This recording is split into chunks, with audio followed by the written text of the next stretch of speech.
कायिक जनन में पौधे के जड़, तना या पत्ती से नया पौधा बनता है या बनाया जाता है। क्लियर। अब इसमें इतने प्रकार हैं। नंबर 1 है जड़ों द्वारा। कुछ ऐसे पौधे होते हैं जिनकी जड़ों को काटकर लगा देने से नया पौधा निकल आता है, तो ऐसे पौधों में जड़ों द्वारा कायिक प्रवर्धन होता है। डहेलिया है, शतावर है, शकरकंद है, इन सब की जो अपस्थानिक जड़ें होती हैं उन्हीं से नया पौधा बन जाता है। इसमें मेल और फीमेल गैमेट्स की ज़रूरत नहीं होती। नेक्स्ट है तनों द्वारा। तो तनों के द्वारा अदरक है, हल्दी है। आपने आलू में देखा होगा कि आलू के ऊपर छोटी छोटी आँखें होती हैं, उन्हीं आँखों को, उस गड्ढे को लगा देने से नया पौधा निकल आता है। तो आलू है, प्याज है, लहसुन है, इन सब के भूमिगत तनों को ज़मीन में लगा देने से नया पौधा निकल आता है। नेक्स्ट है पत्तियों के द्वारा। सबसे बदनाम नाम है अजूबा। अजूबा की पत्ती को काट के कहीं भी गलती से लगा देंगे, नया पौधा निकल आएगा। तजुबा है, बिगोनिया है, ब्रायोफाइलम है, इन सब में पत्तियों के द्वारा एसेक्सुअल रिप्रोडक्शन से नया पौधा बन जाता है। लास्ट है पत्र प्रकलिका के द्वारा। पत्र प्रकलिका का मतलब होता है कि पत्तियां इकट्ठा होकर के एक नया पौधे जैसा स्वरूप दे देती हैं। इसको हम बोलते हैं पत्र प्रकलिकाओं के द्वारा कायिक प्रवर्धन, जो कि टेंडा नाम के पौधे में पाया जाता है। अब हम समझते हैं कि यही कायिक प्रवर्धन जब आर्टिफिशियल मेथड से, यानी कि अप्राकृतिक रूप से किया जाता है लैब में, तो किन किन स्टेप्स को एडॉप्ट करते हैं या कैसे कैसे नया पौधा बनता है। तो कृत्रिम रूप से जो कायिक प्रवर्धन होता है वो इन 3 विधियों के द्वारा होता है, जिसको आप भली भांति जानते हैं।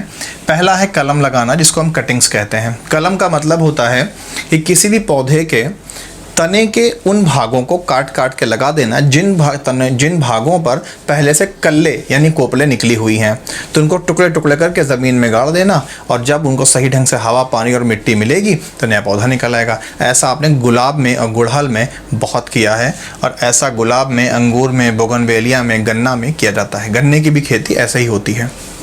दूसरा तरीका है लेयरिंग। लेयरिंग का मतलब होता है परत चढ़ा देना। इसमें करते क्या है कि पौधे को ऐसे ज़मीन में दबा देते हैं कि उसका अंतिम सिरा और पहला सिरा ज़मीन से बाहर निकला हो और बाकी बॉडी ज़मीन के अंदर दबी हुई हो। इस तरह से ध्यान दीजिए, पहला सिरा अंदर बाहर, अंदर बाहर, तो बॉडी तो ज़मीन के अंदर दबी हुई है जहाँ से जड़ बन रही है, और बाकी अंतिम सिरा, पहला सिरा बाहर निकला हुआ है। इसीलिए इसका नाम है लेयरिंग, परत चढ़ा देना। ऐसा होता है चमेली में और रसभरी में। तीसरा तरीका है ग्राफ्टिंग। ग्राफ्टिंग का मतलब होता है कि 2 पौधों के तने और जड़ को काट करके आपस में जोड़ करके एक नया पौधा बनाना।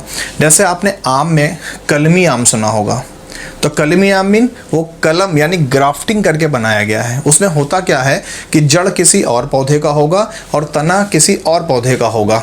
जैसे एग्जाम्पल समझते हैं, मान लीजिए कि हमें एक ऐसा आम चाहिए जिसमें उत्पादन ज़्यादा हो और पेड़ छोटा हो, तो जड़ ले लेते हैं हम बौने आम के पौधे का, और तना ले लेते हैं ऐसे आम के पौधे का जिसमें उत्पादन ज़्यादा हो, और उन दोनों को हम तिरछा कलम करके आपस में ऐसे जोड़ देते हैं।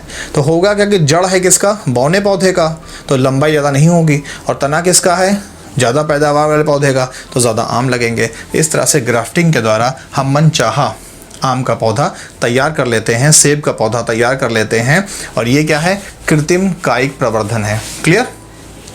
अब कायिक प्रवर्धन के फायदे क्या होते हैं, इसको समझते हैं।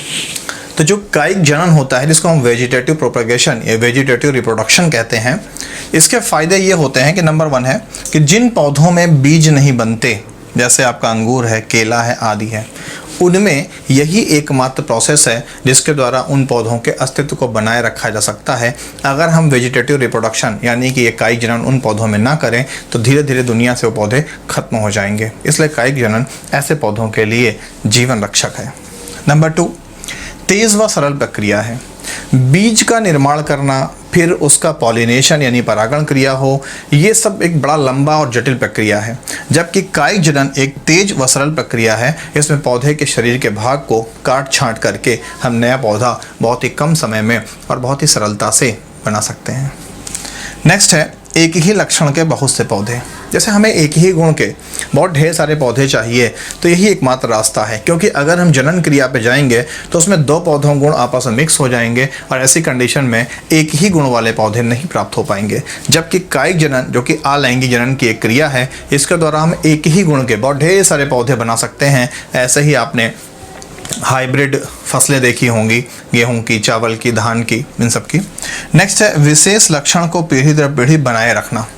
अगर कोई स्पेशल प्रॉपर्टी है किसी पौधे की, हम चाहते हैं कि ये पौधा दुनिया से खत्म ना होने पाए, तो ये कायिक जनन एक ऐसी प्रक्रिया है जिसके द्वारा उस पौधे को हम अनंत काल तक धरती पर बना सकते हैं और उसके गुणों को एज इट इज़ मेंटेन रख सकते हैं। तो उम्मीद करता हूँ कि आपको ये वीडियो पूरी तरह से समझ में आया होगा। अगर आपको एसेक्सुअल रिप्रोडक्शन यानी अलैंगिक जनन को लेकर के अभी भी कोई कन्फ्यूज़न है तो कृपया कमेंट बॉक्स में मुझे कमेंट करके अपने सॉल्यूशंस को ले लीजिएगा। अगर आपको वीडियो पसंद आई तो प्लीज़ दिल से इसे लाइक कीजिएगा, शेयर कीजिएगा, चैनल को सब्सक्राइब कीजिएगा, जिससे कि मैं आपके लिए ऐसे ऐसे नए नए अपडेट्स और नए कंटेंट्स लेकर के आता रहूं और मेरी नोटिफिकेशंस आपको तुरंत मिल जाया करें। थैंक यू, मिलते हैं नेक्स्ट वीडियो में।